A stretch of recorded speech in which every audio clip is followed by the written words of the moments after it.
Today's show is brought to you by Organifi, the best tasting green blend on the market. They're cold processed, guys, to retain all of the nutrients. And if you're looking to fill all the nutritional gaps and buffer out that new stress that your body has to deal with on a daily basis, check out Organifi.com. That's Organifi.com and use the promo code SUCCESS to save 20% on your order. And now to today's show. I wake up every single day. I am who I say I am. And I get what I get because I live in beast mode. Stop being gazelles. You're not average. You're not even good. You were born to be great. What's going on, world? Welcome to another edition of the Secret to Success podcast. I'm your host, CJ, joined as always by the Bayesian sensation, Mr. Carl Wesley Phillips. Live and direct. What's happening? And the bread maker himself, Dr. Douglas Thomas. What is going on? Making the bread, baby. Following orders, following instructions. My wife woke up wanted bread, so we make bread. This sounds, hey, you actually sound a lot better. I wanted to wait till the podcast came on to ask you, but you actually sound a lot better because last time I called you, you were making bread. He was so hurt. Like, he didn't even talk for like 5 minutes. He kept saying, hold up. Shoot, I think I messed up this bread. I don't know what happened the last time you tried to make a little vegan loaf, but apparently this time you figured something out. No question. And Rochelle said it. Rochelle said E. Now, Rochelle, don't kill me. I know you're listening, so I might be exaggerating. I don't mean to, but I think she said something like, by the 21st one, she had that sucker down pat. And so I know exactly what she's talking about. Oh, okay, you straight then. Yeah, you straight. What's this, number second 3? Or third? This got to be number 3, I think. Either For some 2 or reason, 3. I think it's number 3. Yeah, but I'm telling you, this one, Carl will tell you, he had the first one. Yeah, no, it was fire. Now, I'll be real. She looked a little beat up, but she tasted fire. Aesthetics count. The aesthetics count. And I got the aesthetics right on this one. And I told Carl, I was like, yo, when you taste it, I can't guarantee the taste. I worked on the aesthetics on this one. You know what I'm saying? So this joint looked like real bread. So if it don't taste better, don't be mad at me. But that sucker looked right. But my wife, I don't know what happened, but Didi said yesterday, I know what it was, man. These commercials, man, you gotta be careful. But they show, is it called Grands? The biscuits, Grands? Graham. So they showed it on TV yesterday. 100 bands. I'm talking about 100 bands. Now, Didi and I, back in the day when we first moved here with the kids, on Sunday morning, we make breakfast with the Grands. And there was rice and eggs. And the sausage. Absolutely. And Didi was like, yo, I don't know why, but I got a taste for bread. And so she looked at me like, and now the bread take 2 hours. Like, it's a 2-hour process. You know what I'm saying? It ain't no 10, 30 seconds. Is that if you already got the ingredients, or does that include the store run to get the ingredients? No, that is everything's in the house. You got a meal. So if you got to go to the store, you got to add another hour onto that thing. Oh, easy, I'm gonna send you a picture, see, because I was confused. But he showed me, like, they got wheat. It ain't even flour, bro. Like, you making your own flour. I'm saying you can't use no egg either or milk. Nah, that ain't bread, bro. Yeah, right? That ain't bread. It is. Hate to tell you, that ain't bread. Hey, you got to come and have some. I'm talking about, Carl said now. I let Carl take my portion. No, Carl said the only thing he worried about is he going to get a gut. Yeah. No, I'm telling Carl, this is what I'm trying to tell E. E taste buds so skewed on the vegan boy that he thinking it's fire. Now, I give you all the credit in the world. If it's working for you and the vegan meals have tainted your taste buds to the point where you thinking that foolishness is fire, then Carl, don't let me rain on your parade. I was gonna say, I'll vouch for you on this one. No, it actually tastes good. Like the first that we had, no, I'm telling you, like me, the kids, Tamisha, everybody smashed it. Like, it's fire. Like, he used honey, so it got like a sweet taste to it. And I promise you, it just tastes like regular bread. It's a little heavier than your little loaf that you'll get at the store, but it tastes good. Hey, like, it Carl's tastes good. Starting to let out the real. Carl, keep talking. You know what I'm saying? Of course, if you ain't got milk, the milk is what's going to spread it out. You know what I'm saying? Can't you use almond milk or something? You don't need it.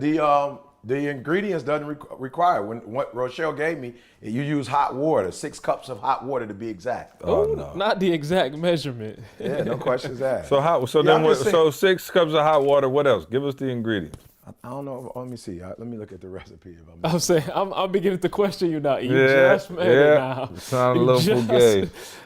No. I just got to get the hookup. And of course, Didi took it. today. But yeah, I can send it to you. I put it up online, actually. Yeah. We'll I'll put it up I'll put a online. photo of the bread, the recipe, everything online. Yeah, Well, so- yeah, put it up prove and we'll let our, maybe we can have a listener write in about why they love the podcast and we'll send you a loaf for this bread. You know what I'm saying? And we'll let a listener. Hey, It ain't gonna last that long. Now I gotta help C because It he's ain't my gonna boy last though. that long. You gotta be careful though, because this Rochelle's hookup. So you gotta be Oh, careful. I didn't 'cause, doubt you know, Rochelle's Rochelle- ability to make it Yeah. fire. That ain't, you know what I'm saying? We ain't talking about Rochelle. Oh, here go right here, Carl. Rochelle taught me. I flew Well, to I've been DC. given many recipes, and when I cooked he it, got like a my grandmother manual, taught me see? how to make some chicken, and I promise you, Oh, mine no. didn't necessarily taste the same No, as hers. Carl, I just needed him. We're Oh, gonna wow. show the fans. I just need him to see it. Oh yeah, that's all. no. See, he got like it's not a page. It's like a manual, bro. It's like a book. Oh yeah, no. Oh yeah, no, we ain't playing. Rochelle, I got you, Rochelle. You know I ain't gonna make Oh, you wow. look bad, baby girl. 120. 120. Hey, I'll give C some. I was looking for, you know how he be having the notes on the piece of tissue or something. That's what I was looking for. He Right. got it's like You got a laminated joint. See, Oh, it's yeah, I like a got it little laminated, laminated bro. handbook. Oh Yeah, wow, we're not playing with it. So hey, how- the how machine many- cost me $600. You said what? wow. The machine cost me $600, bro. You know I got to get it right. Oh no, you bought a machine to go with it. Why you can't yeah, just put no, it in that's the real. oven? No, you do put it in the oven, but I'm saying it mills the wheat for it. It's a long process. Rochelle, you need to get on the podcast. Hey, next week. and listen to me. That's why I'm not going vegan right there, because I told y'all. Rochelle's not vegan. Look, no. I'm telling you though. For all them hours you spend prepping your food, you gonna live longer than me. But I'm gonna get my hours in on the front end, so it's gonna even itself out. Cause that 2 hours you was making bread, I was getting work done. I was hanging with my family, doing my thing. I'm about to get Rochelle on here next week. Rochelle So you might eat live meat, like an but extra she 2 make years bread. on the back end, but I want my 2 years in my prime. You know what I'm saying? I ain't trying to be 97 like, yep, got these 2 years because I ate that bread. Hey, you know what I'm y'all, saying? don't listen to C, y'all. Don't go down that path. I'm just going to hit some the young Hawaiian folks- sweet roll right now. You know what I'm saying? There's some young people listening to C right now trying to decide. Please, you gotta know when he not in teaching Hey, mode. I'm going to do the He's in Hawaiian comic sweet roll mode. and die at 83. You know what I'm saying? I'm doing Hawaiian sweet and going out at 83 with a smile on my doggone face. You'll still be alive longer than me. I'm not sure that. You're 12 years younger than me, so I'm not sure the bread is going to keep me alive long enough to see you die at 83. Yeah, well, hey, we shall see. To each his own, man. But hey, that's right. keep doing your thing. I guess I do want to ask you this: are you staying vegan for Thanksgiving or not? That's not my. Well, I'm not doing meat. Period. I don't need meat, but I'm definitely gonna cheat with some potato salad, macaroni and cheese, stuff like that. Yeah, that's my plan. Potato salad. Yeah, that's my plan. No chicken, huh?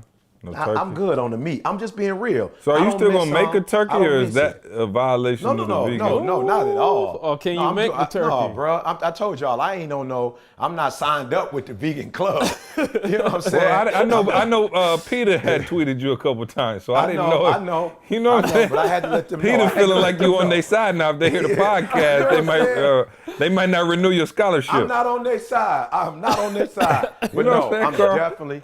They withdraw I'm your definitely membership. Not gonna hurt. Yeah, those And people throw who try to live paint to on 83, on your turkey. They come with some cans of paint and just throw it on your turkey.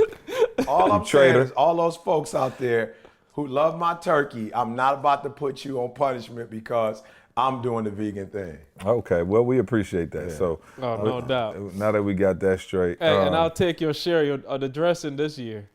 Oh no. Oh. Yeah. We're in negotiation now, though. I don't know if it's going to happen, but we're in negotiation Okay. as I speak. Okay, I don't think he can do it. I don't think he can pull it off, but we're going to see. Yeah, I don't think you so trying to- either. You trying to have him do it vegan? Oh. No, not vegan. I just asked him if he could not put the turkey in it? in there. Or chicken. Chicken. Ain't no Yeah, turkey. I asked him if he could not put the chicken in there.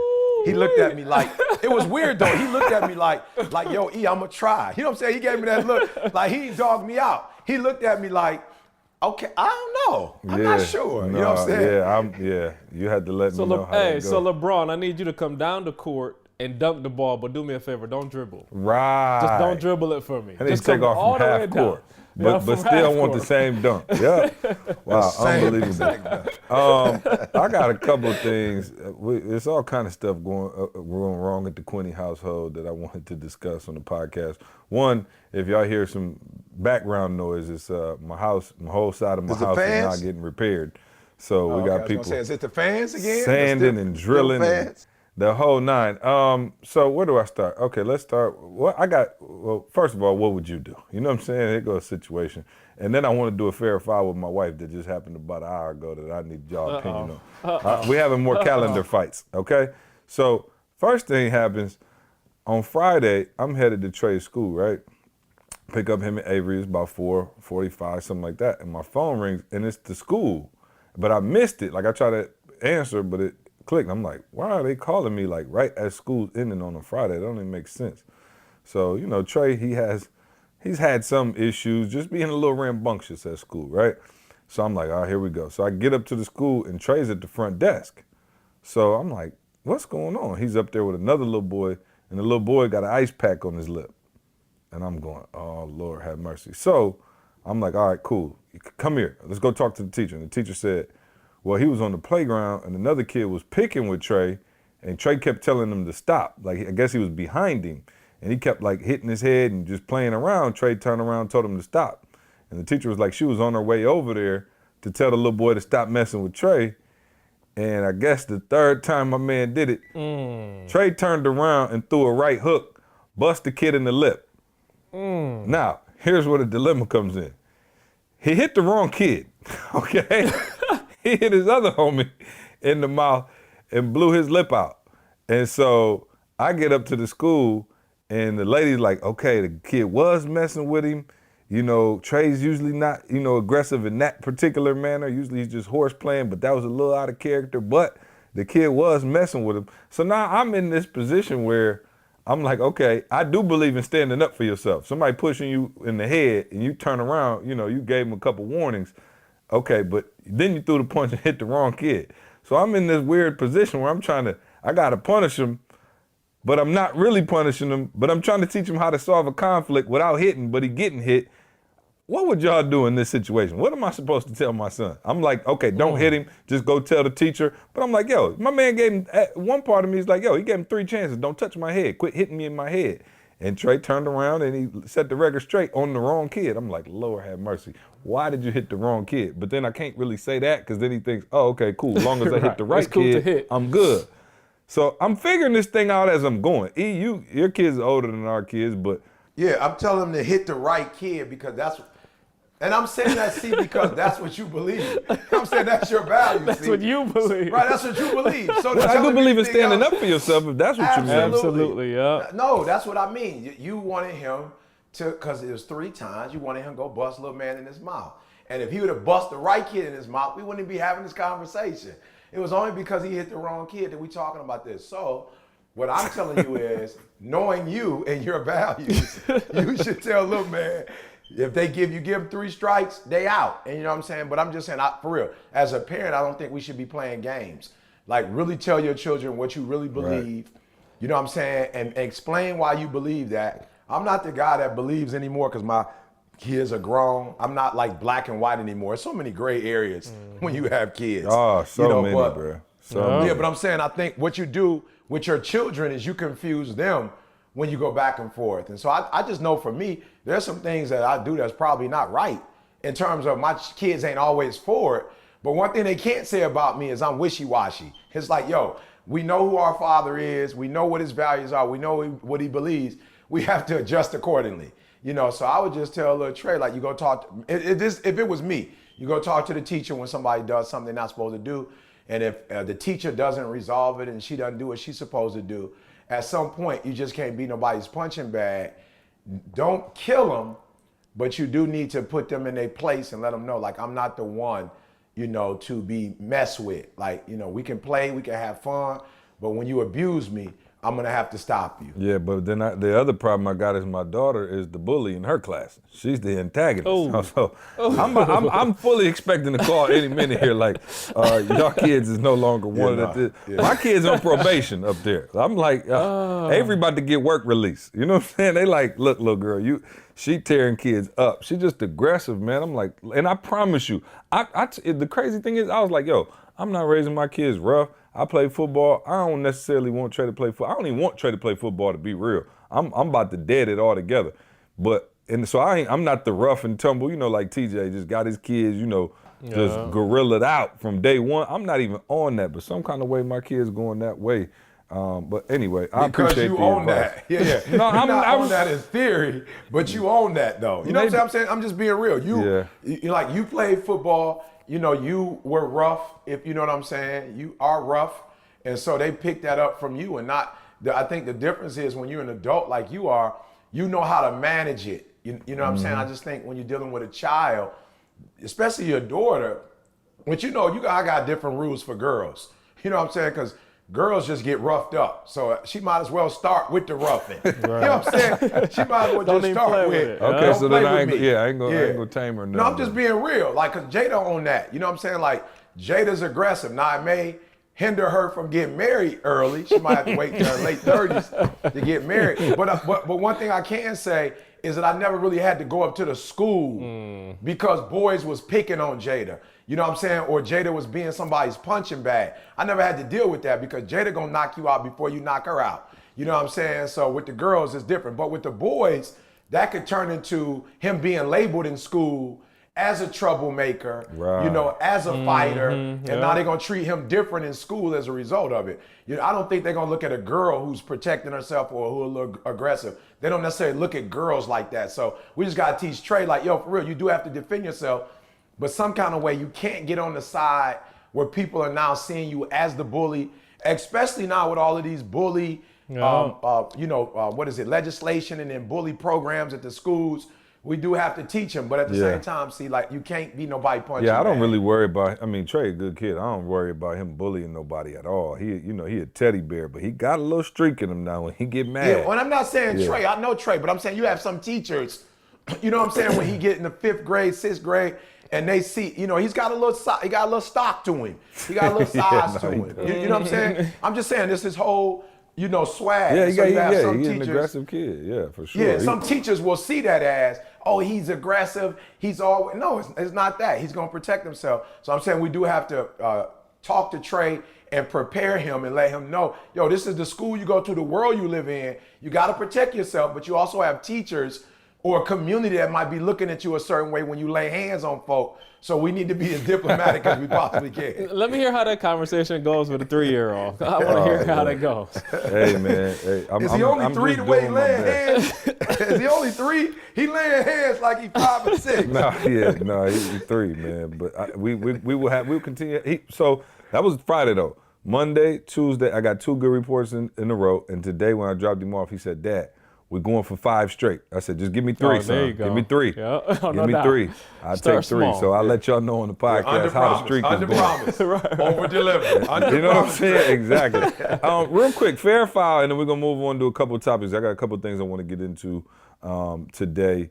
But I just, real quick, because I know last week we had the calendar argument fight, and people said I was foul. Okay, cool. But I'm pretty sure I'm right on this one. I didn't see any of that. No. People hit me up. Like, I got a lot of text messages, a lot of emails. People saying, see, you wrong. You know what I'm saying? So, okay, I got it. All right, cool. I'm not tripping. But then, so today, my wife says, hey, you want to go to lunch? I said, cool, we can do lunch. Let me know what time. And then she hit me back and said, oh, we'll do 11. I said, all right, cool. Well, then she hit me back and said, oh, I can't do it. I got a meeting. So I said, all right, cool. So I'm talking to y'all, and I'm like, y'all want to do the podcast? Bet, we'll do the podcast. So I got everything squared away for y'all to do the podcast. Right as I'm coming up to do the podcast, she's like, let's go to lunch. I rescheduled the meeting. So I'm like, no, I got to do the podcast now. Like, I'm in the podcast zone. You know how it is when you know you're about to do the podcast. Like, all right, cool, let's just make it happen. So I'm like, yo, I'm sorry, I scheduled this. And I was like, maybe we can do something tomorrow. So then, I come in here, put the batteries in to do the podcast, my phone dings, and it says, a calendar invite tomorrow from 12 to 1. Fair. And I'm saying, whoa. Oh, fair. I'm saying, whoa. You don't know what I got to do tomorrow from 12 to 1. Fair. It doesn't make a difference. So I walk. She's working from home today, so I walk in the office and I say, "Dear, you just sent me a 12 to 1. What's going on? You didn't even check with me to see what my schedule was tomorrow. You just sent me a 12 to 1." And she was like, "Oh, I'm sorry." You know, she was kind of on the phone, so she kind of brushed me off. So I come up here, I'm about to do the podcast. She walks in right before I'm about to do the podcast, and she says, "Look, I'm sorry. I should have checked with you to see what time you could do lunch tomorrow. We can do it anytime you want tomorrow, as long as it's between 11:30 and 1." Fair or foul? You want. Fair or foul? Fair. Fair. See, you already know. See, you. Look, bro, I'm like, yo, we got clients, we got projects we're working on. We got to get ready for Chicago. I'm like, you are an elite quarterback. All right, you are an elite quarterback. You already know that your girl knows and sees you as an entrepreneur, which means you have absolutely nothing to do. You have no schedule. Right. That's real. That's their perspective. I was just saying, you know, her perspective is you're an entrepreneur. Not only are you an entrepreneur, you are probably the highest rank official in ETA. So you can change your schedule whenever you want to, however you want to. So under normal circumstances, it's too much to do that. That's too much. Like, you know, a normal couple, I would say, man, that's foul. Your girl foul. But in this case, especially when you didn't rearrange the 11 boy, she was expecting you to say, let me call Carl and E and tell them, let's push this back Y'all talk a little all bit. Day. Y'all can do that anytime. No question she did. So I'm actually proud of Candace because I thought you was going to say, she said, bump that little, and I do mean little because she'll say it, bump that little podcast. We need to go out to lunch. So the fact that she gave you 24 hours, stellar. So that's enough time, Carl, to rearrange whatever you need to rearrange. Let me ask you this though: what got you upset? See, the Google invite or the fact that she picked the time? Which one got you? It's a compound effect, Carl. It was both and. Hey, you know what I'm saying? So then I'm gonna definitely go even more fear because apparently you didn't communicate last week that the Google Calendar didn't work for you.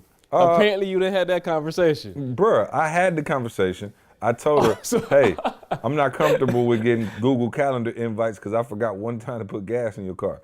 And then so she didn't even ask me. She just put it on my calendar again. And I'm like, what is she doing? And so, of course, I went straight downstairs. But like I said, I'm not even mad. She was like, she came upstairs with the apology boy. Like, I'm sorry, you're right. I shouldn't have. Anytime between 11:30 and 1 is perfect. So, and then walked right out. And didn't even say nothing, just walked out. So now I'm stuck in the situation. I might have had something to do tomorrow between 11, whatever.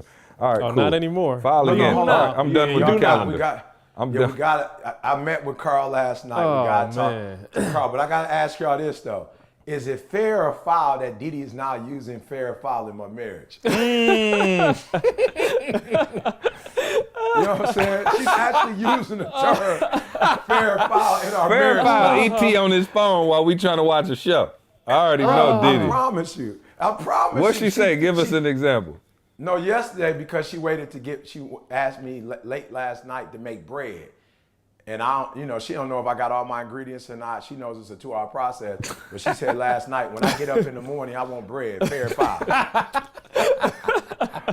I was like, fair. You know all day fair. Fair. You know what I'm saying? All day for fair. breakfast? The night before. She wanted she wanted it for breakfast. I don't know why. She was just craving bread. So of course I got up, had to go to Sexton and do a teacher training. I came home immediately. When y'all called me, it's like, are you good for 11? I'm like, I don't know. You had to get it done before noon, so technically it could still be breakfast. I promise you, bro. So yesterday, funniest thing, we go into the Success Series, and I feel like Carl is Usher. These are my confessions. You know what I'm saying? Like the mood changed in the car on me. You know what I'm saying? I picked him up, and as soon as we start, he got these are my confessions. And I ain't no way we're talking about like, what do you want to confess about? But you know when somebody's talking, it's like they setting you up so when they don't do what they're supposed to do, doubt. you feel some like empathy for them. So Carl, explain to our viewers the challenge with the 100-day challenge. I'm having a challenge with the 100-day challenge, y'all. So my 100-day challenge was the 6-pack. The other one is easy. I'm calling my grandmother, my aunt. They live together. We talking a whole lot more. We FaceTiming. But the workout boy. So So And it's not talking what on the you phone think. is easier than getting abs. So no, it's not what you think. No, well, yes, absolutely, but it's not what you think. So I promise y'all, 5 miles every day. I missed one day last Saturday because my wife said she wanted to watch a movie. Saturday evening, I was about to go hit the treadmill because I only had like 2 miles or something. So I was gonna finish it up. She's like, I want to watch a movie. I'm like, all right, bet. So I chalked it up. One day out of about 37, I missed. I'm like, all right, good. We have a conversation this week, and my wife says to me, it seems like you have more, how do I say it? It seems like the 100 I don't know where it's going, challenge, but this is, I'm nervous. oh, it seems like the 100-day challenge has a higher priority than your wife and your kids. That's where it's going. Unbelievable. Bruh. Unbelievable. She's like, I see you every night religiously going downstairs and you're doing the treadmill. Or, well, first thing in the morning, you're getting in 2-3 miles, and then at night, you're doing another 2 or 3. You're super consistent with that, but I don't see all that necessarily happening with me and the kids. Lord have mercy. And I'm just like, wow. Tell Tamisha her payoff is on the back end when her husband turned into a sex symbol. Oh, You know that's I'm what I saying? thought. See, but apparently it ain't working. So I'm telling you, the 100 Yeah, days to has ask taught E me. about that, I'm not Whew, far you be it got for me. hey, Hey. go ahead, E. My bad. I'm just saying, when the 100-day challenge Goes becomes wrong. a challenge. Hey, bro, like imagine if you will, you knocking it out, bro. my Oh, getting you your feeling push-ups, good about sit-ups. yourself. Bruh, You drinking you your went 37 Organifi. days. You know what I'm saying? Bruh, You got everything. Organifi on deck. Carl do the green and the red boy. I'm He doing drinking the both of them, green, see. the red. I ain't touching no bread. That's why I've been asking E, yo, is this bread legit? I ain't been eating no bread. I'm trying to shine. I was like, yo, you eating too much. He even said you eating too much rice and that kind of stuff. Potato, like you eating too much good stuff. He like, you got to back off of that and balance it out and make sure you get more protein in there. So I'm like, bet. I had stopped eating chicken for like a month and a half. I'm like, bet. I'm going to go all in. Like, this is my commitment. I brought some chicken back. We eating chicken again. I'm trying to hit the salads. Everything, see. I'm doing a 3-minute plank, bruh. 3-minute plank, doing all kinds of thank stuff. You, Jesus. And my wife is like, about that, bruh. Yeah, we going. So no, here's the serious part. Can you though. start a 100-day challenge within the 100-day challenge? Within the feel me? 100-day challenge? Within it. I got to. So no, the serious part is anything that you get like locked in on, something else is gonna have to sacrifice. And that's the part that, you know, again, we never talked about that in doing something. Like anything that you get serious on, whether it's school, whether it's family, whatever it is, anything that you locking in on to that level and you committing that amount of time to it, something else gotta give. No questions asked, bro. You got to give up something. Yep. Something's gotta give. It ain't rocket science for me though. If I can get the grown man gifts without an ab, I'm going to grown man. I'm just saying, see, it's a winning combination. See, it's a winning combination, bro. What I just heard was you don't even need abs for that. Fact. That's what I just heard. I ain't even tripping on that. I'm not interested in the 5 mile, 4 mile. I want to watch movies. I want to hang out with you. Eat popcorn. I'm burning the 100-day challenge pamphlet. Come on. Whatever the packet was, I'm burning it in front of her. I'm calling RBU, letting RBU know. It's a wrap. It's a wrap. Call ET. ET Yeah, gonna I have can skip the videos. middleman. Watch it. Yep, I can skip No the question. middleman.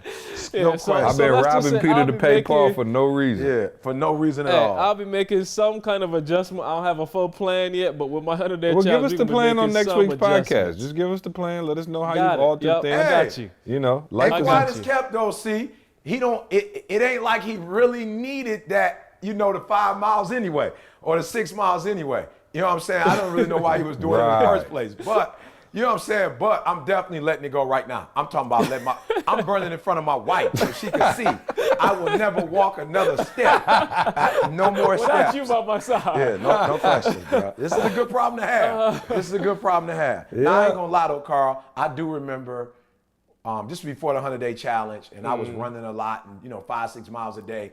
And I remember Didi was on that same thing, like, yo, she like, yo, it's an obsession now. I'm like, it ain't no obsession. I'm trying to stay in shape. She like, no, it's an obsession because, you're not cooking as much or you're not cleaning or things aren't getting done. And it's what you said, Carl. Like, I realized the same thing. There's some things that you cannot get done if you're going to do 4 things and give them your undivided attention, bro. When I went to Oakwood, I was hurt, bro.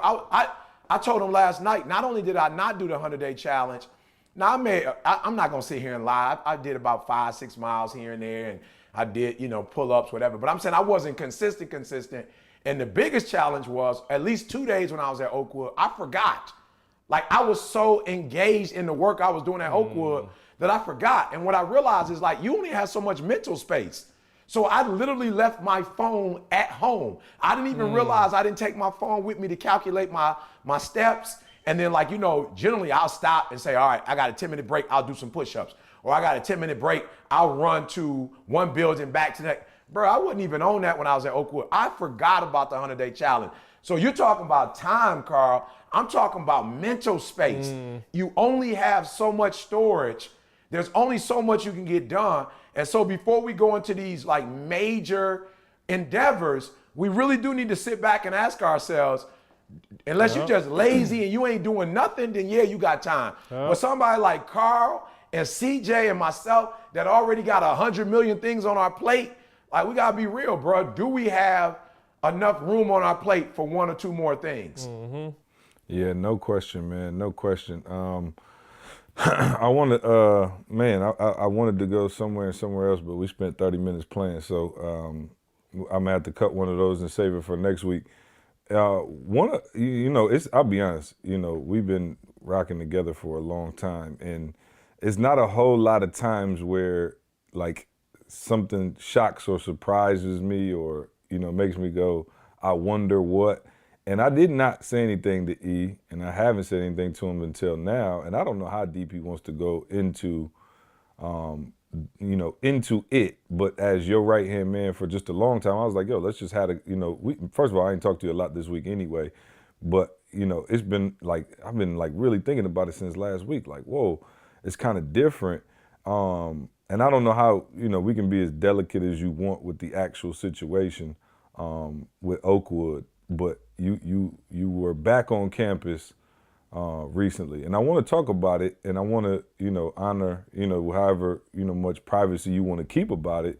But I'll tell you, okay, so a loose summary, and then you can I think you'll be okay with, and then you can tie in whatever you want. There were, let's just say, there's an old regime and a newer regime. And you got people who like time-honored traditions, and as you guys probably guessed, E's not the most traditional dude. So nothing crazy, no scandals, no nothing. Just hadn't been the love that one would hope between yourself and your alma mater, right? Like there has not been, it hasn't been reciprocated. I don't think you ever lost love for your school and Chris where you Webber. were. Right. Exactly. Chris Webber. Yeah, where you went to school there, you did great things there, you got a lot of family, friends there, but there may have been some people in power who wasn't necessarily feeling, let's just say, the new era swag. Not that you did anything wrong, no crimes committed, nothing crazy, but it just, the old regime was not really feeling you, whatever. And so I wouldn't say came into that, because it's been a while now, but I've obviously, we don't talk about it much publicly, but I've known, and obviously Carl's known, and there's been this disconnect, and like I said, I don't want to make it bigger than what it is. I also don't want to be putting no information out that you don't want out. But one of the things, and I actually said it to Candace the other day, we were sitting there talking, and it was just on my heart, and I was like, yo, let me ask Candace, and she agreed with me. She obviously knows E very well as well. And I said, yo, so long story short, E, you were back speaking on campus, doing your thing after how many years? I don't know, bro. To be honest with you, I don't know if it was 5, 6. Like I mean, track. maybe longer, right? Like I think maybe, yeah. So let's just say 6, 7 years that you had not been back speaking on campus. And so, like, again, no beef or nothing, but just, one of those things. And so you were back, and I could feel just from talking to you and kind of like just, I don't know, just the vibe. You're my brother, so I feel a vibe of like, yo, you were like really like excited and proud and relieved and like all of these emotions that I think, that kind of like, it seemed like you were exuding, which was different for me because you never really make anything into a big deal. Like you're the king of like steady as she goes. Like, he could go speak with Obama tomorrow and like he wouldn't like bug out and be like, oh my God, or he would. And not that you did that this time, but I did feel like a different no kind of question. something on you when I talked to you and when we talked about the situations and I saw you, with the Letterman and you posted and I'm like, yo, and here's what's crazy. And I guess here's what's crazy. And people like for real, I hope everybody listening, and I know, I'm not trying to get too deep, but when I say like, yo, my dad and E like are my heroes. Like I'm trying to show you why E is my hero. And for all of you listening, like here is somebody who I was like, bump him. We out here killing the game. Who care about this little raggedy? I'm because I'm going to war for my guy. So I got animosity. I'm like, we went down there one time. I was like, yo, I ain't feeling none of these cats. I'm like, yo, how dare y'all? I was so glad that we were winning on a global level so the world could see you and they would have to eat crow, right? Like, man, bump them. You know what I'm saying? Who cares if we go down there? It ain't like they got a big check or nothing. It ain't like it's, you ain't talking about, Harvard or nothing. It ain't no great status to be on campus or whatever. But I'll say this, and Carl, if you want to add anything to it, E has never, not one time, said one crossed word about anybody in leadership, anybody at the school. I never heard him say, bump them. I don't want to go back and speak. I don't want to do this. I don't want to do that. I don't care if they ever have me back. E has always remained open and optimistic about going back. I never said anything to you, but in my mind, I always used to be like, yo, why is he tripping on going back to Oakwood and mending those relationships and, being back on campus and all of that? Like, it's a small, historically black college and nothing against the school. But like I said, it's not Harvard. It's not like, we're about to get some super prestige from it. But there was always something in you that said, yo, I got to do this. At some point, I think you always knew you would go back. And I'll be honest, for me, I would have been like, if I'm speaking of NFL, every college in the world want me all over me, I would have been like, yo, that's y'all loss, bump y'all. I ain't never got to come back there again. I could have been salty, the Chris Webber thing, right? Chris Webber like bump Michigan. I ain't coming back for alumni day. I'm not doing any of that.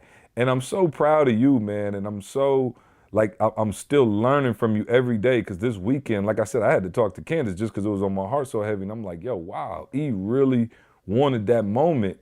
And I think you purposed it in your heart a long time ago.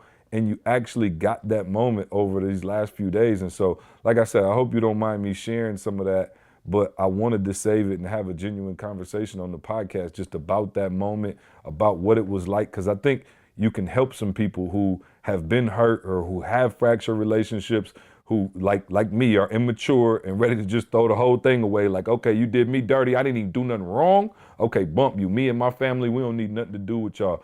But again, man, you show why, character-wise, like I said, I'll follow you to the moon and back. So, Carl, I don't know if you want to add, to that, whatever, but before E jumps in. But I don't know, Carl, do you feel you've been as close to this thing as I have, but and maybe even closer just because you grew up in that community. Is what I'm saying making sense to you? Did you have a similar feeling? Do you know what I'm feeling? Oh, 100%. So Josh said a long time ago, and he was relating to business. Josh said, business is easy. People are hard. So we're talking about a situation where, and it's hard. Like you said, I grew up in the church. You know what I mean? We're talking about a situation where it's a church issue. You know what I'm saying? And church should be easy. Church should be real easy. It's about living good, believing in Jesus. Like, that's all it boils down to. You know what I'm saying? Like, don't mess with nobody else. Don't mess up nobody else's life. Do your best. You know what I'm saying? And you believe that, Jesus and God exist, and, just simplifying it. But it's easy. But man, you add people to the picture and the stuff that could happen. And just like you said, see, being a part of it and watching how it went down, and we not on that. We ain't try to, bring nothing, nobody name or nothing like that. But I'm just letting y'all know, it was just grimy. Like, it was grimy. There was a lot of, and for those of you that don't know, there were some things that were like blatant attacks on E's character. I don't know if C said it, but that's why C's speaking so strongly about it. Like, there were attacks on E's character. Like straight fake though. Like, not even, like me and Carl sitting right there the whole time. Like, wait, what? Like, what are they even talking about? Nothing legitimate. Nothing legitimate. Just straight out attacks. I just don't like how this little young whippersnapper is doing things. Right. So he needs to be gone. Bottom line. Right. And so, like I said, it is, if anybody's ever been in this situation, and like I said, I want to give as much context as we can. If anybody's ever been in a situation where there are, rules and regulations. So let's say, you at like Carl said, a church or a company or whatever, and somebody comes in who's, well received by maybe the young people and everybody, but he's got a different way of doing things. And, but when, the old school veterans control all the rules, they don't necessarily want to see somebody coming in who's, got a new flavor or a new swagger. And so, like I said, there was a time when you couldn't, come speak on the campus. So imagine this, guys. You are widely regarded as the #1 speaker in the world. We got people from Australia, South Africa, all over the world listening to the podcast, inviting E to speak. He's being honored by dignitaries. He's got his own day in certain cities, just crazy stuff. And your very own school that you went to sends a letter and tells you that you're not welcomed on campus to speak. Let me add ever. one thing, see, that you add, like, you revere so highly, like you credit with school with a part of being who you are. Oh, for sure. That's what I'm saying. Having. He stay repping Oakwood. Yep. And I'm like, yo, in my eyes, I'm like I said, y'all, I'm immature. I know God got to work with me, all of those things. But I used to be telling E, like, E, look where we at, bro. Let that go. Like, we have surpassed them. And I'm in my mind, Carl, like I said, I don't know if you felt like this, but I'm like, yo, y'all look dumb. You talk about cutting off your nose despite your face, because I will tell you this. When they wrote that letter and did all that foolishness, E wasn't the E he is now in terms of, that's real. Popular, celebrity and all of that. It was just like, yo, E was dope. He was a great speaker in the community. People loved him and was well regarded, but he was still kind of local. Now you're talking about being an international icon of sorts, and it's a different feel. And so when we got on and we start winning at a high level, for real, I believe it. For real, the best revenge is success. You know what I'm saying? And so we had gotten to that level. So I think, Carl, we've talked enough. And like I said, I hope you don't mind. I know I'm catching you off guard. And if you don't want to talk about it, Carl, just cut the podcast altogether. We'll just play the first 30 minutes. Because I did not, one of the benefits of doing this podcast, the way we do it, is you guys get to hear raw conversation. And one of the, maybe negatives is, we may step on toes or say things that, we haven't talked about yet. But I wanted to make sure y'all got the most raw and honest conversation. E, if I would have had this conversation with you 3 days ago, we wouldn't have had it in the same vein as we're having it now. So the floor is yours, my man. Yeah, no. You know me, man. I'm not gonna say I ever want this to be discussed in public. You know what I'm saying? But I do understand that if a group of people are going to be able to grow from it, then I'm all for it. Because at the end of the day, I always tell you, I'm going to die at some point. And what I would hate to happen when people go back and look at the true history, that, we sugarcoated it. You know what I'm saying? We didn't give them the facts, so that they could be fully equipped to make whatever decision they need to make in their own personal life. And, I'm not gonna lie, it didn't hurt me as much as people would think it hurt me, because it wasn't, how do I say it? Even though it was the institution, it wasn't my people, see? You know what I'm saying? It wasn't my people. Like, it wasn't the David Trophers and the Wayne Buckners, the people that, inspired me. It wasn't Owen Simons, you know what I'm saying? E. Walsh, the Kane brother. It wasn't Mason West and Trey and Irvin, Tina Wright, Carmen Hope. Like, it wasn't those, individuals, bro. And I could go on, Bell Tower, you know what I'm saying? I could go on and on and on, but it was what you said, a group of people who, for whatever reason, couldn't appreciate or value new innovation, creativity. They couldn't accept the fact that, the way we used to run this ship, fire. You know what I'm saying? Like, my life was changed at Oakwood, fire, in 1989. But things have changed. The baby boomers, that generation, Generation X and Generation Y, the millennials. Shoot, see, the millennials getting old. You know what I'm saying? The millennials getting old. They got something else they coming up with now. And so it's just a new way of doing things. And so I understood that their hate, while it was directed toward me, is really personal, see? You have to understand, when people try to hurt you, it's not always you they're trying to hurt. But what they're saying is that, like, my reign is almost over. Like, I'm out of style. You know what I'm saying? And I'm not willing to collaborate with the next great power. I'm not willing to collaborate with the next generation. They still want to, it's people still talking about they text and they don't call. Bro, that war is over. You know what I'm saying? We're using phones as computers. That war is over. You know, and if you don't get with it, you're going to be extinct. So for me, I never really took it personal, even though I knew, and everybody wasn't old, see, that was responsible for this. Don't believe the hype. Everybody wasn't old. There were some people, you know, who I went to school with. You know, there were some people who were my age who had initiated in this process. You know what I'm saying? And I'm not mad at them. I get it, you know, but you are not going to I am not going to become you. I will not become the hate that you throw. I want to read something real quick. And, you know, again, this ain't, for those of you who think I'm going with scripture, this ain't scripture, but I think, you know, Lauryn Hill makes a phenomenal point in her song Lost One. She says, now, don't you understand, man, universal law? What you throw out comes back to you, star. Right? So she's acknowledging like, yo, we all stars. But if I put out that same hate they put out toward me, yo, I'm going to get that back. You can't justify, you know what I'm saying? What's the word I'm looking for? Retaliation. You can't justify that. Vengeance is mine, said the Lord of hosts. You know what I'm saying? You can't justify going back at, you know, a 2 for a 2, eye for an eye. You can't justify that. So I knew that there's a universal law. What you throw out, it come back to you, star. So I was like, you got to be careful what you put out, because I learned when I was younger, the world ain't flat. See, it's round. And whatever you put out, it's coming back to you.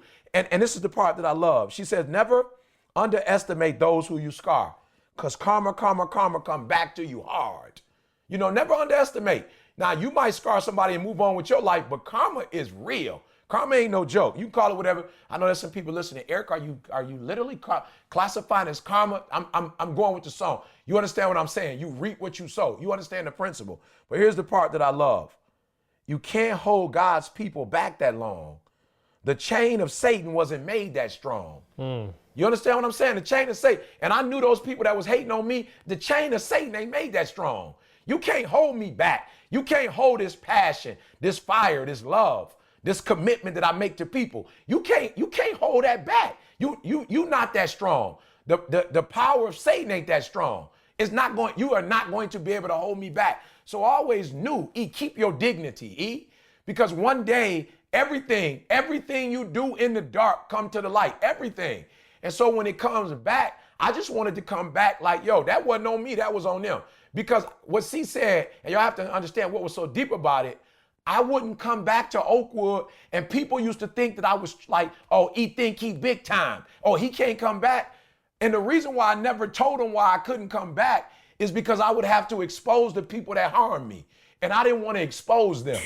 I didn't want to expose them. I didn't want them to look bad. I didn't want people calling their name. I say, I can't believe you did E like this. I can't believe, because like C said, the way he felt, I knew that there was other people that was down for me that would be pissed. And I didn't want them to be pissed at our university. So I took the hit. Like, oh, okay, yep, you're right. I did something wrong. Yep, I can't come back on, yep, whatever. But I just left it alone. And I never forget going to my wife and Chuck, like, yo, this is killing me. And they're like, what do you mean? I was like, yo, no disrespect, but I'm in colleges all over the world. And I'm giving kids scholarships, and I'm blessing kids with jobs, and I'm praying with kids, and I'm listening to the cries of these kids, and I'm putting them in a better position by the grace of God. And I can't get back to my own.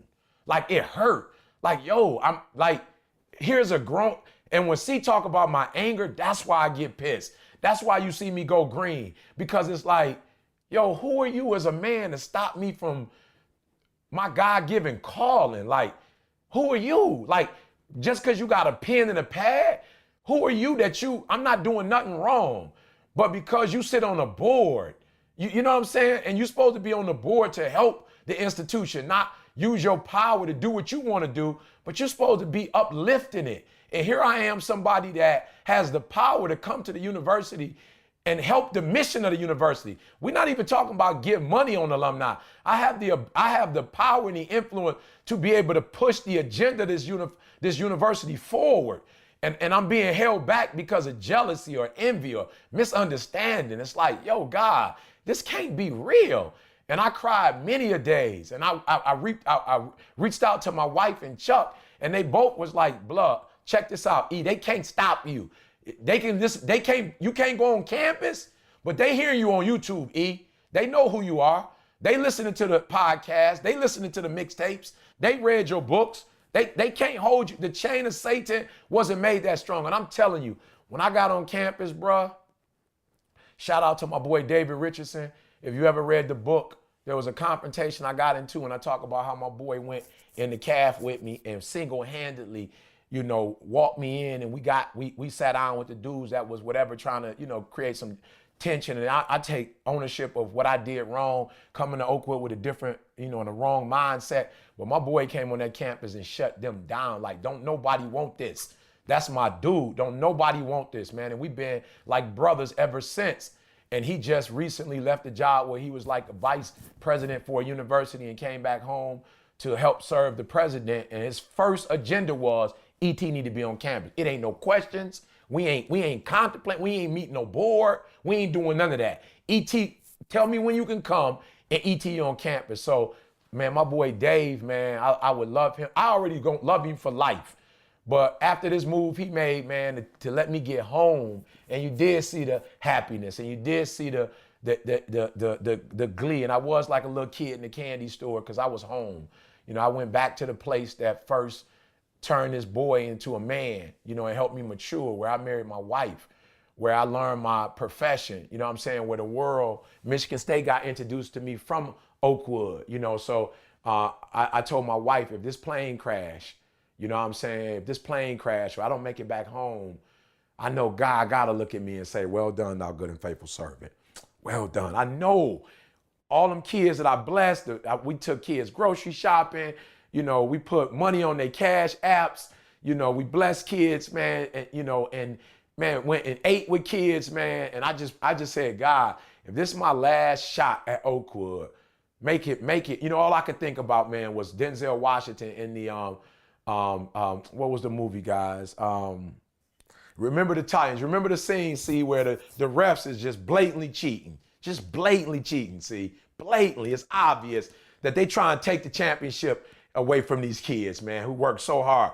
All I could think about was Denzel in that movie, and when he pulled them all together and said, look, I can't control the refs, but y'all play today, and may they ever remember the Titans. And I went to Oakwood on that Tuesday, and my last gig was chapel. And I said, God, if I never make it back to Oakwood, may they ever remember that Eric Thomas was a student here, and that this is the place that birthed, E.T., the hip hop preacher, bro. So it was a phenomenal experience. And one of the student leaders said to me, blew my mind, man, because I've been asking God, like, yo, why haven't you given me the opportunity, as a PhD recipient to do a graduation? And I think this is why.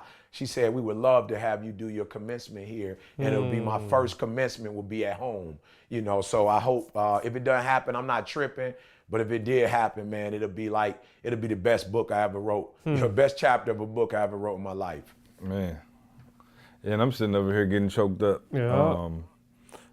Please, okay, for the record, nobody ever asked me again why I'm down to be E's number 2. Let's just let that question die forever. I'll be number 40.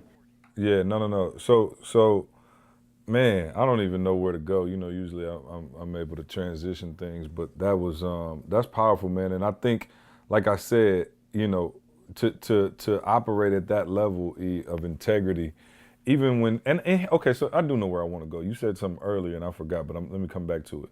You said, karma comes back around. I agree. And here's the thing. I wasn't necessarily saying you needed to dog nobody out. I wasn't saying you needed to, go off on them. That's all you can do, though. See, you know what I'm saying? There ain't no middle ground. You either hold your peace or you go to blank off. You know what I'm saying? Ain't no middle ground. Yeah, no, and I get that. And I'm saying holding your peace, but I'm saying why? Like, I don't know. It seemed like you could have been a little more dismissive without being necessarily nasty. You know what I'm saying? Like, you could have been like, yo, I'm not tripping. If I don't ever go back, I'm good. I knew I didn't do anything wrong. And so that, like you said, is an institutional thing. If they don't want me back, they don't want me back. But it was so important to you. And I guess you did explain why, but I'm just sitting here, my own self, I'm saying like, yo, you dating a 10, you know what I'm saying? And a 2 coming back, even though you used to be cool, then she did you wrong. It's like, boo, I'm bigger and badder now, and you never displayed that character, man. I think it's just amazing, man. And like I said, I was happy for you because Carl, he can go to speak with the Yankees or the Los Angeles Lakers. He ain't hardly sent no pics. He ain't said nothing. You ask him how it went, he'd be like, "Oh, it was good. I hollered at Kobe real quick. It was cool." Like, you know what I'm saying? Like nothing. But the way in which you were calling me over the weekend, like, "Oh, we did this," and I heard, I could hear people in the background showing you love, and it was just a different E than I was used to seeing. And so when I had that conversation with Candace, I was like, "Yo, does that seem weird to you that E's like?" She was like, "Yeah, it does, low key, because that's not like even if you were back." Because let's be for real, most people, now at the very least, Carl, if you go back, you about to try to act like it ain't that deep. You know what I'm saying? Like, man, I'm back, whatever. It was cool. Yeah, it was straight. I was there for a day, spoke, whatever, got up out of there. Just to try to hold some pride. Like, yo, they did me wrong. I'm going to, stick it to them a little bit. But you opened all the way up on that thing, man. And so I guess, was there any... the kids already know. The students at Oakwood have been signing petitions for years to get E on campus. You can imagine your most, famous now alum probably, or one of the top most famous alums from there, is the best speaker in the world. You can't even get him on campus. So the kids there have been signing petitions and trying to get him on campus forever. But what was that part of it like? What was the students' reaction to seeing you there? I assume most of them probably don't even really know about the drama. Maybe some of them do, the older students who had, tried to get you on campus. But what was the reception like from the students? I know your friends were obviously geeked to see you, but were the students shocked to see you? Did they know you were coming? How was it? I know it was packed everywhere you went because I saw pictures. But what was it? Yeah, what was it like? Yeah, I'm glad you're asking me this, see, because I would have, I'm not gonna say dismiss it, but we would have archived it in our heart. But I think the biggest PC, how when we do ETA, and it, for real, I ain't throwing no shade. So a lot of people listen to us and they take everything face value. Listen to what I'm telling you. When we do conferences and stuff, Dee loves me, she love us. But D ain't really like, D ain't really like at no stay ready conference the whole time like that. You know what I'm saying? Bruh, Dee was, man, I ain't never seen my girl this happy in my life, bruh. You know what I'm saying? I was just like, wow. I mean, every move I made, Dee was there. And it was just like, this is our school. You know what I'm saying? Like, this is where we got married, where Dee became a nurse. Like, it was like ours. And I'm not used to that with Dee. Like, Dee be like, yo, go do your thing. I got your back. You need me, call me. But this one, I'm like, yo, I gotta be there at 9. She like, all right, I'm getting dressed. I'll be ready. And we go to 9 o'clock at night, and you could see the MS and the fatigue was hitting her. And she like, all right, come on, hurry up. But okay, this kid want to meet with you right here. All right, come on, hurry up. But they want to take a pic, and I had a group of kids who were from Detroit, who were non-traditional students who got into Oakwood because of Tucson. And, they've been coming to our church and we've sponsored them or whatever, and they were there. And I met with them at the Bell Tower and we talked about, look, don't come home from the summer. Y'all from the east side of Detroit. I hate to say it, but it's kids like y'all. If you remember Boys in the Hood, it's like kids like y'all who are good kids. You come back home and you get shot or something. You know what I'm saying? I was like, do not come home. Y'all need a tutor, meet this person. Make my boy Day. And man, I promise you, we had a phenomenal meeting, put some money on their account. And as we were about to leave, Dee was like, y'all need toiletries? And it was like, bruh, she was treating them like they was Jalen. And I was just so geeked because I was like, yo, why didn't I think of that? These kids don't come from, traditional 2-parent backgrounds. Like, why didn't I think of that? And so it wasn't like Dee was like, y'all need toiletries, y'all need this, y'all need that. And they was like, yes, ma'am. And Dee was like, yo, we're going to go to Walmart. She said, do me a favor. When we get to Walmart, do not play. Get whatever you need. Whatever you need, get it. Don't be on no, it costs too much. Get what you need, right? And to see my girl treat them like it's Jada. Now I already know how much love she showed Bug. You know what I'm saying? How much love she showed Jada. But to show these kids love as if they are Jalen and Jada, as if she was their mom, that, that maternal, thing kicked in, and so it would be one thing for her to say that, see, and then cash them out. Bro, I'm gonna tell y'all how good God is, bro. We counted the heads and we was like, yo, we got a car. We ain't get a truck. So I was like, I'm gonna go get my boy Dave Richardson a truck real quick. And so Didi was like, all right, Dave, I'm gonna come get your truck. And then E, you take the car. And on our way, on everything I love, on our way to go get my car, to take her to get Dave's car, we see Dave's assistant and he got an Oakwood College like Sprinter van. And we like, yo, bruh, can we get that? And he was like, not this one, but we got one just like it. I can get you the keys to that one. So he took us and got us the keys to that 15 passenger. Wow. We picked the shorties up. I'm on the prayer line, so I can't really, whatever.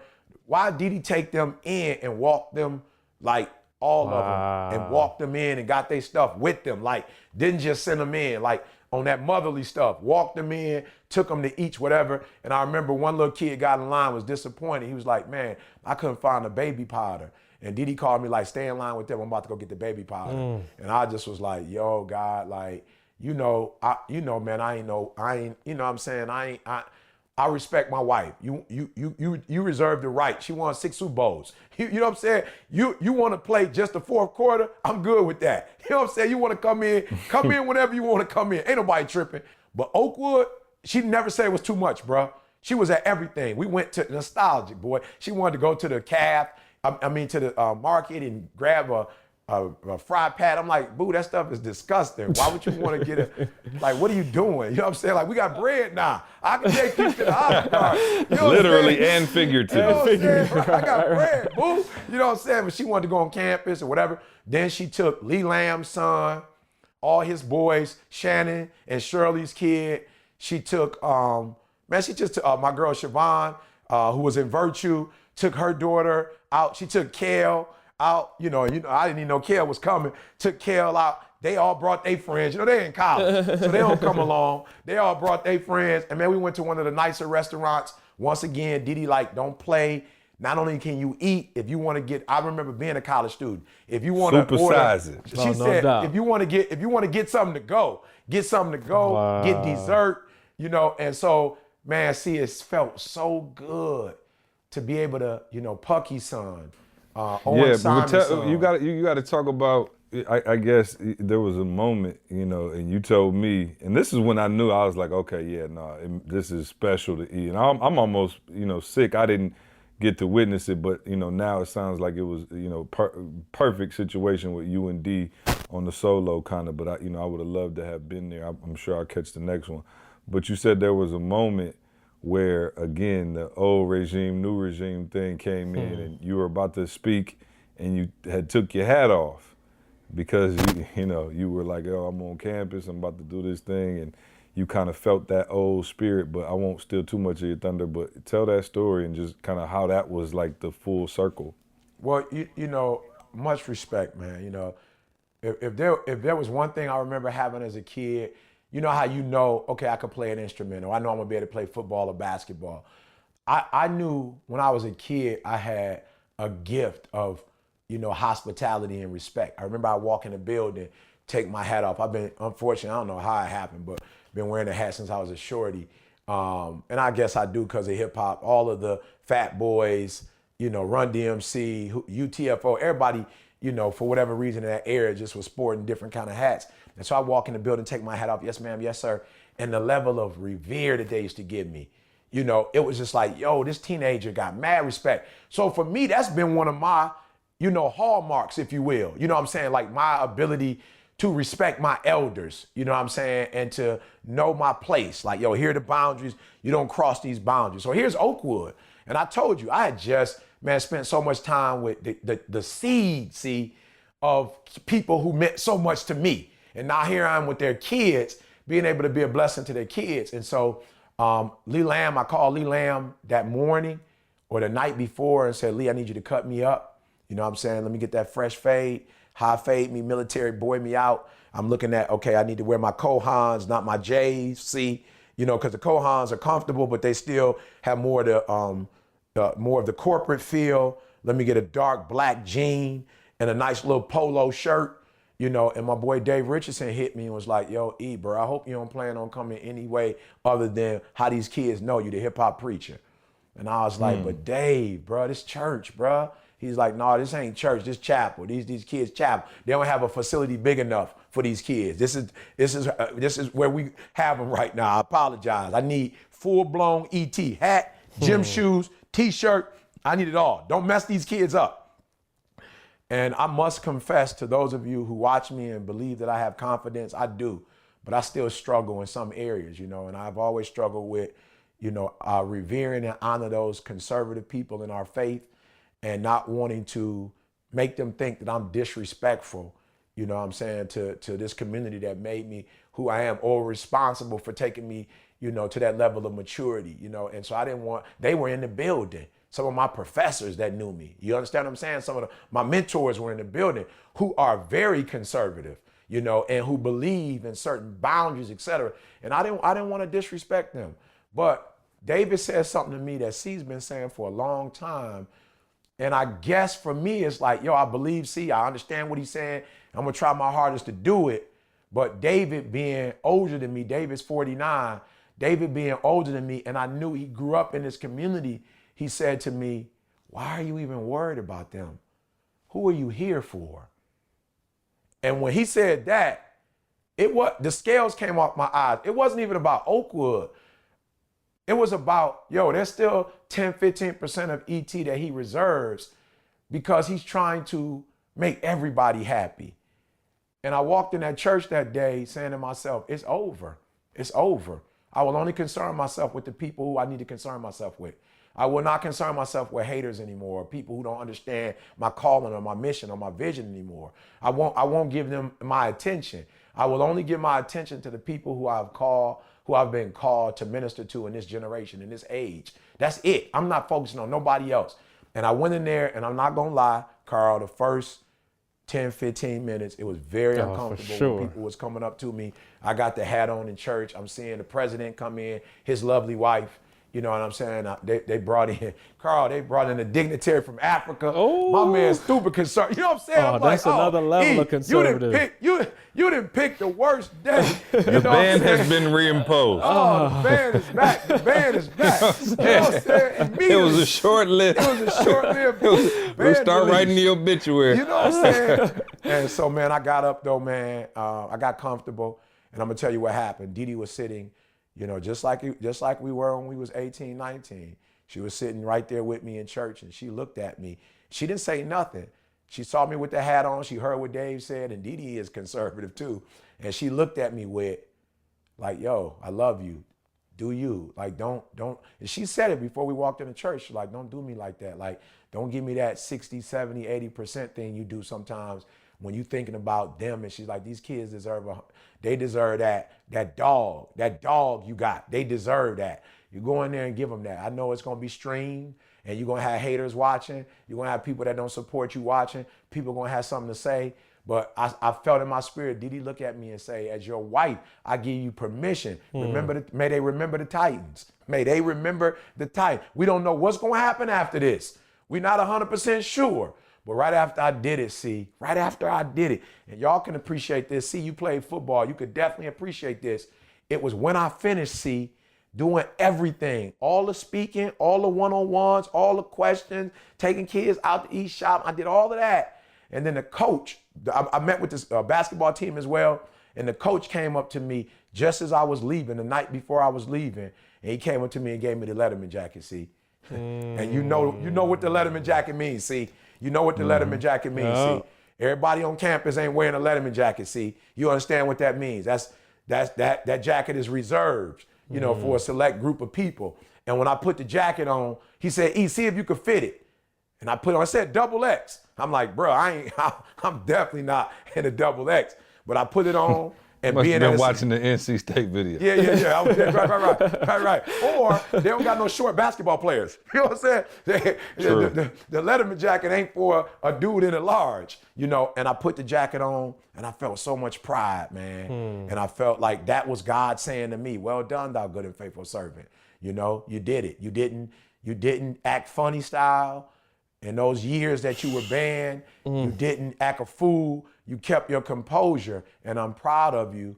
And let me say this because I just have to be honest. God said to me, you will have an authority and you will have an influence on that university in a way that even presidents to come won't have for being faithful to me. Now I need you to go back there. You don't ever have to physically go back. Like I will physically go back, but you don't ever have to go physically back. But the gate has been open to help these kids to get the exposure they need, to the working class. And then after I left, I got a couple calls of some stuff that was on my mind that I want to do for these kids. Some people called me and was like, yo, E, are you interested in? Yo, E, can we help you do this? Yo, E, you know anybody was? And I was like, yep, that's that shooting star. That's that sign. So yeah, see, I don't have enough time to talk about the experience, but what a night. Oh, what a night, bro. Yeah. Oh, what a night.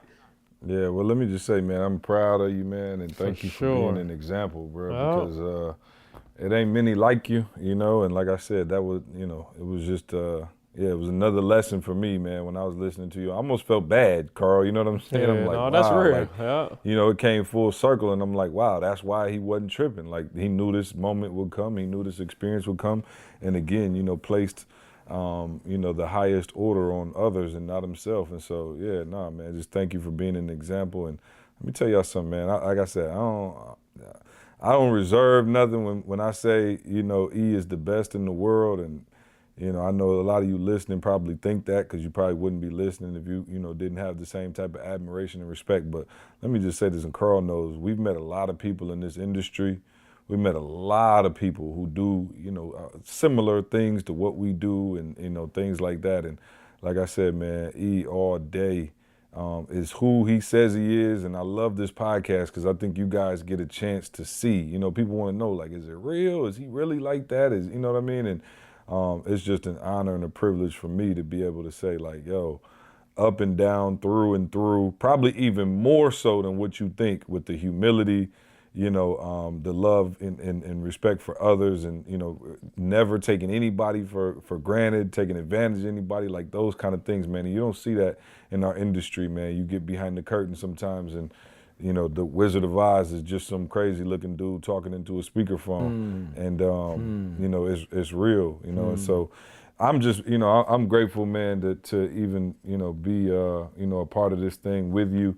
And, I appreciate part you of for holding history, me see. to a higher standard. You know Hey, what call I mean? it what it is. See, a part of history. It is. I'll it really put that out is. there And like I right said, now, that's why I man. don't make no bones about it, bro. Like, people talk about whoever they want. I'm like, yo, this is, it's real, man. So again, man, thank you for that. Just awesome, awesome Let me stuff. say this though, man, and this is to those of you who are listening. You know what I'm saying? It's a balance, man. You know what I'm saying? We talk about that balance scale, and I liken, Carl and C, and it's so funny. You'll have people in the organization who are like, I want to be on their level. And I'm like, I feel you. You know what I'm saying? I definitely understand what you're saying, but you have to understand it's not a title or position. It's like, yo, Carl said it from this book, Money and Experience. And so there's just some things that we've experienced, man. And that's why I'm so grateful that God knew that I couldn't go through what I went through. And we're not going to go there, but just whatever I've had to endure because of people who don't like my style, or people who have made up in their mind that they're going to come after me. You know what I'm saying? Like, that's their life's work, that they're going to try to destroy me. It makes it so much easier, man, when you're surrounded with, people like C and Carl. And I don't know that I could have gotten through some of this stuff, without their support, without, C's wisdom, like, he's younger than me, but, Carl tell you his wisdom is, some of the stuff that he tells you to do or think about, it's just unbelievable. And then Carl's level of support, just kind of being in the trenches with you, you know what I'm saying? Like, a lot of y'all look at Carl like, he quiet, he don't say a lot. He don't, but like, if you in the trenches, like, you in a foxhole, he in the foxhole with you. You know what I'm saying? Like, he right there, you know what I'm saying? With the gun cocked, and just like, okay, I'm not 100% sure what we about to do, but I'm here, to do it with you. You know what I'm saying? And that just makes it so much easy. And I when I was watching the NBA and all of the stuff that was going on, I was so happy for LeBron. You could see it, man. You could see LeBron with D Wade sitting on that bench with him, and you could just see it, bro. Like, no disrespect to, the championship they won with the fellas, Kyrie and all, whatever, but it was more of it was business. You know what I'm saying? People was handling their business. They professionals. They did what professionals do. But when you saw LeBron and Wade on that bench together, I just saw you know, and Carl, you got J.R. Smith. Like, I just saw, like, that's us. You know what I'm saying? Like, beyond business, bro, we brothers. Beyond business, we going to war together. And so it just makes it easier, man. I just feel like had I had to go through that alone, that probably would have broke me. But because I had to go through it with them, they take a lot of the weight off of me. And let's focus on mixtapes. Let's focus on speaking. Let's focus on, so it's not like, you know, y'all make it, I don't want people to think I'm this super strong dude because I'm not. But while the hate is going on, it makes it so much easier, bruh, when you writing books, when you start in universities. You know what I'm saying? When you travel in Australia, you in London and Poland. It's just like, yo, you so active and you grinding and you making your dreams become a reality. My kids got put through school because of them. You know what I'm saying? My wife retired because of them. So it just makes it easier for me to just concentrate on what I'm supposed to concentrate on. So for those of you who are like, yo, E, how do you do it? I can't do it. It's probably because you're doing it alone. You know, it's probably because the people you're around are draining you, sucking the life out of you. So you got people who wish your demise, hating on you. Then the people who's supposed to be helping you, they draining you. They sucking the doggone life out of you. So you can't catch a break. So yeah, I might have had people shooting at me, bro. I might have had. I don't know. Because all I know was, as I was running and doing my thing, they had my cover, like, just go, bop, bop, bop. So just see a movie where my man, he behind a wall, and then he started running. They're like, I got your cover, don't worry about it, go. So I'm running, doing my thing, knowing that my back, my side, my front, everything is covered, bro. Everything, ETA, Chuck, everybody, Lashana, everybody, Tay now, Jamal, you know what I'm saying? These individuals got my back. You know, and hopefully with these young guns we just hired in years to come, they will also have our back. You know what I'm saying? My wife, you know, so yeah, y'all, man, I appreciate y'all. And I don't want to undervalue what you guys have meant to me getting through all of this. And like I said, I hate you couldn't be there, but y'all know wherever I am, you know what I'm saying, y'all are.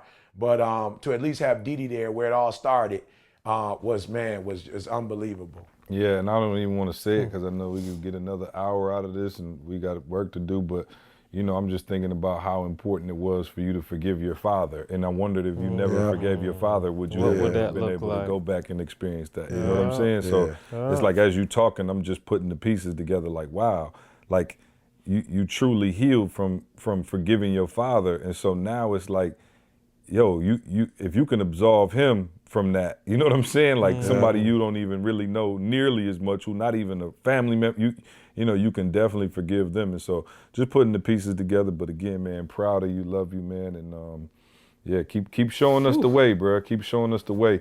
Carl, can you tell us about our sponsor this week, please? Oh, man, please. There's no segue to this week. No segue, I know I'm the segue king, yeah, no. but we passed our time, and I wanted to make sure we got that out. I feel relieved because I've been like holding it in for a couple of days, really wanted to talk to you about it, and we finally got it off our chest. But tell the people why they were able to hear that incredible story. Oh, man, let me tell you something. We have been... faithfully, they just sent us a new stash. Organifi, y'all, the green juice, the red juice. So I'm not gonna go into super details. We had Sean on. Y'all go back and listen to Sean's podcast where he talked about the micronutrients and what it's doing for you. But let me just let y'all know, we feel better, point blank. Like there's way more energy in my day. Like I'm hitting it 3 times a day. And I'm telling you, man, like I just feel way more energetic, like getting up earlier. Yeah, I hit it at like 4. I've been trying to get up.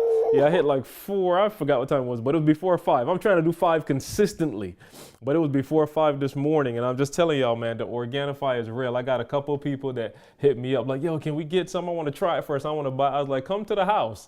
I'm letting them have it, see? And Royce came by the other day and took a whole bottle. I wasn't even looking. Royce grabbed the whole bottle of that joint. But no, man, we're getting all our BU families. How many times a day you doing it? 3. Okay, yep, me too. I just wanted to make sure. Yeah, I'm getting mine in. And plus, you know, it forces you to just drink more water and stuff. I was just going to say the water. I know you can go milk. I know you can go, you know, coconut milk or whatever they say. But I'm doing mine with straight water, but definitely feeling better, man. So go check us out, man. Organifi.com, ORGANIFI. Promo code SUCCESS. All right, go check it out again, man. Organifi.com, promo code success, and shout out to them, man. You guys, you know how this thing works. You know they're a sponsor to us, man. They've been good to us. Great products, and we like to endorse what we actually use and what we actually do. So, I got a few questions here, but actually I don't know if we got time. What do y'all think? Y'all got time for a few questions? E, or you got to go? Didi ain't here, so I don't know when she coming back. That's okay, I had a 1 o'clock and it's 1:07. Let's take 2 questions. Let's see. Paul in Cape Town, CJ, what in your mind separates ET from the other speakers? Please refer to Listen the last to this hour last of the hour, podcast. right? No doubt. Let's see. Amanda in Dallas said, "Hey guys, love the podcast. Quick question: are there any shows your wives make you watch that you hate? Oh yeah. Keep up the great work." Yeah. Tyler Any Perry, I shows? love you. Tyler Perry, I love you. You know, you my man, 50 grand. I promise you, bro. You've been such an inspiration to my life. But the have and have nots, okay? And I know exactly what you're doing. I commend you and Oprah. Phenomenal job. But my wife make me watch the have and have not. And here's the deal. See, this is what's so funny. This is why I owe Tyler Perry a butt whipping right here. Because what he did was he did the have and the have nots from 9 to 10. And so the season is, off right now, you know what I'm saying? So what happens is he has something called Love Your Neighbor Next Door or something. And so now, just because Didi used to watching it from 9 to 10 on Tuesday. She got to keep that going. So now we watching that. Well, she was like, she didn't even originally like that one. You know what I'm saying? She didn't really like that one. She was like, that wasn't even B, that was C-. And now we watching that on a reg, bruh. So yeah, those are mine. That's mine. Carl? Hey, I used to, and I'll admit, at the beginning I was cool with it.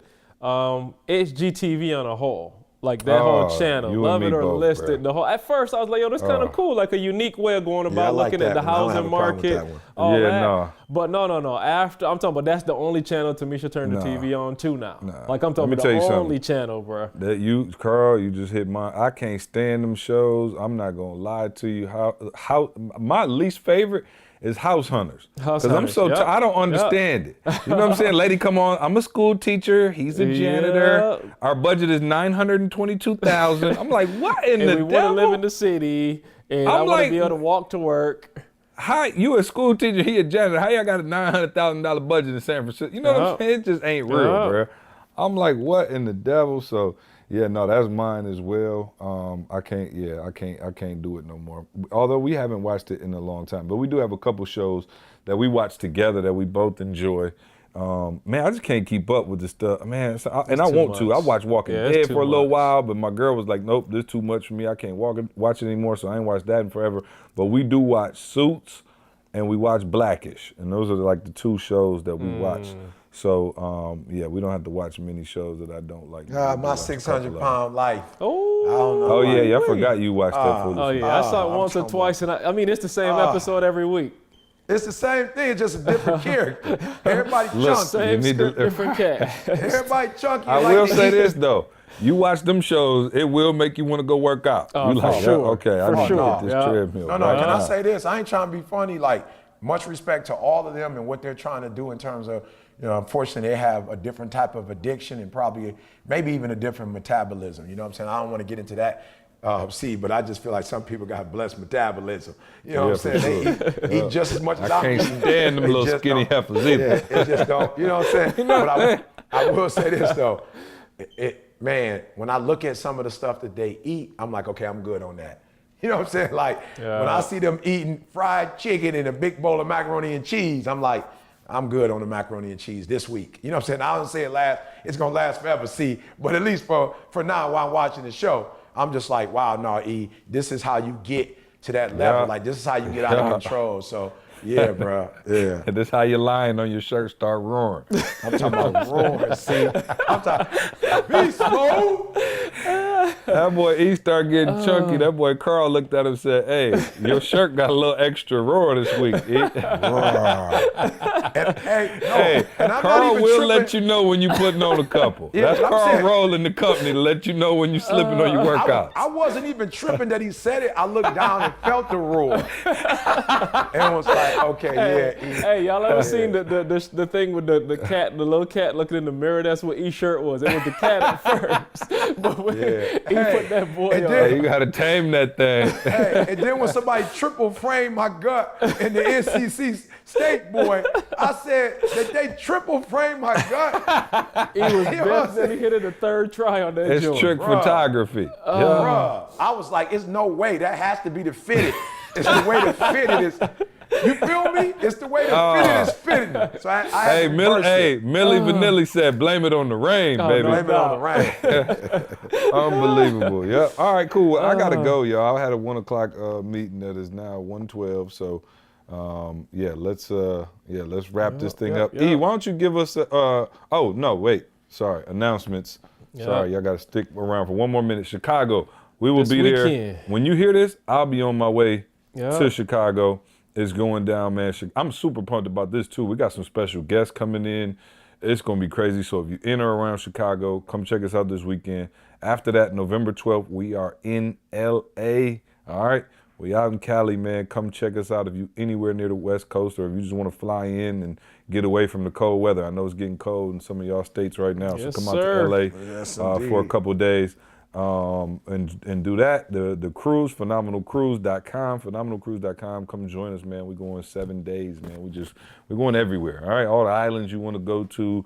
We're gonna have a bunch of fun. My first time on the cruise, Carl's first time is gonna be incredible. So look out for that. Happy belated birthday to Carl. Yes, sir. Man, my family we called him with the FaceTime.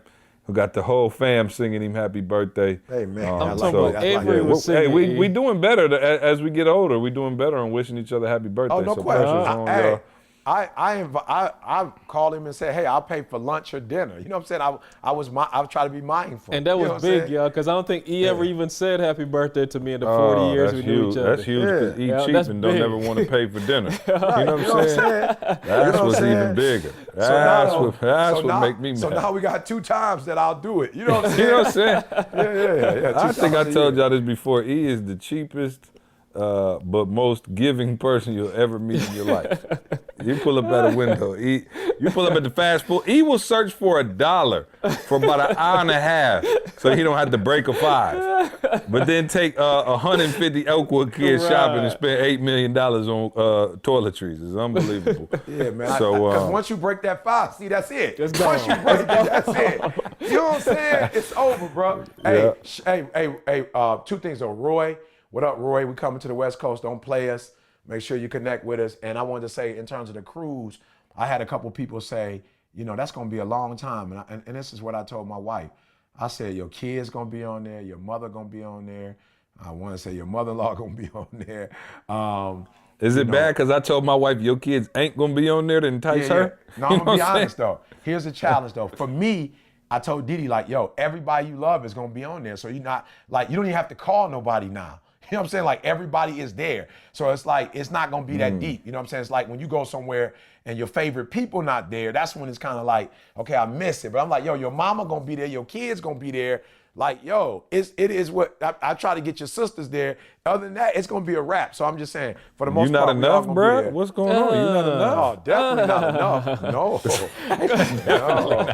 I'm enough for about 3 days, 4 nights. You know what I'm saying? And then after that, Didi like, no, I need to see my baby. You know, Jalen coming to, I'm so grateful, man, that I don't know who talked him into coming to the team, but man, I'm so grateful because, of course, we got Chicago coming up. He'll be there.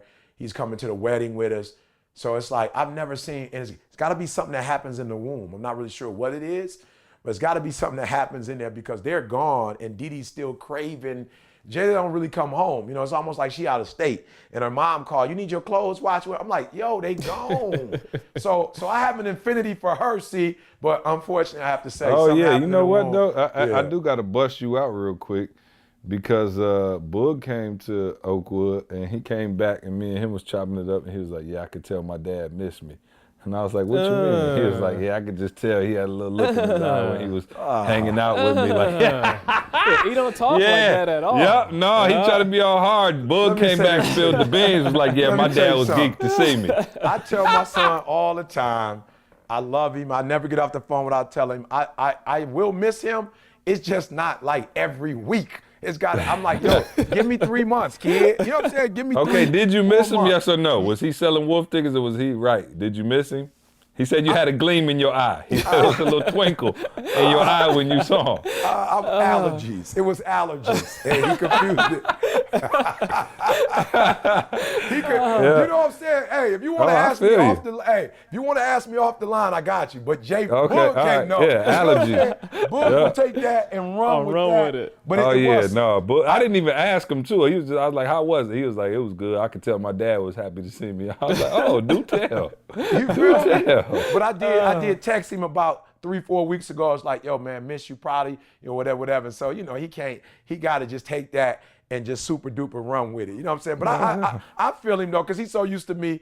And I'm like, Joe, why are you so sensitive? Like, your sister, like, you don't never talk about your sister on the pod. I'm like, she's a female, she's sensitive. I can't necessarily, but I should be able to talk about our stuff, you know what I'm saying, to get the ratings up without you being, you know what I'm saying? So I gotta good be for more the ratings, balanced. son. I gotta be balanced, man. We I gotta need be you, balanced. Jay. You still want your check to come on Fridays. You feel me? We're gonna need a little ammunition. Yeah. All right, E, get us out of here with a quick nugget of the day, man, so we can run. No, I'm just gonna go back, man, to what we talked about, man. Like, don't let nobody change you, man. For real. Don't let hate. Don't become hate.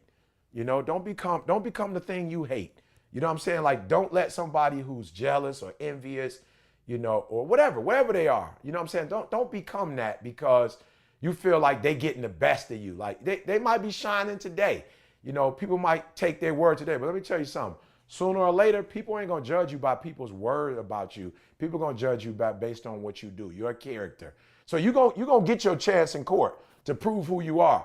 Do not make the mistake when people really get to meet you that you spitting that venom they spitting, that you got that hate on you that they have. Like, don't do that, right? So I don't care how much pressure. Remember this. I don't care what you're going through. The only thing that's permanent is change. You hear me? Nothing is permanent but change. That's it. Nothing is permanent. So somebody dogging you out and they dragging your name through the mud, it ain't permanent. You feel me? Your bank account shot, it's not permanent. You failed a test, somebody diagnosed you, it's not permanent. You hear me? It's not.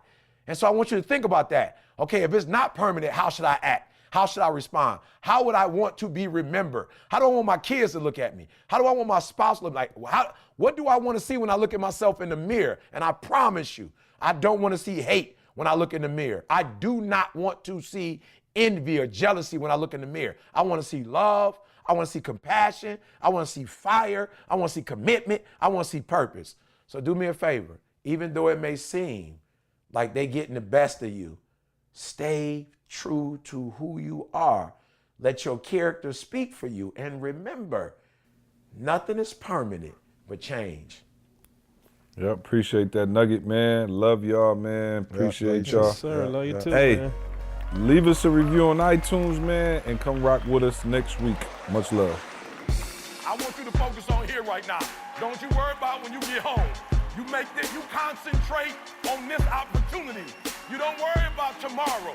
You concentrate on this opportunity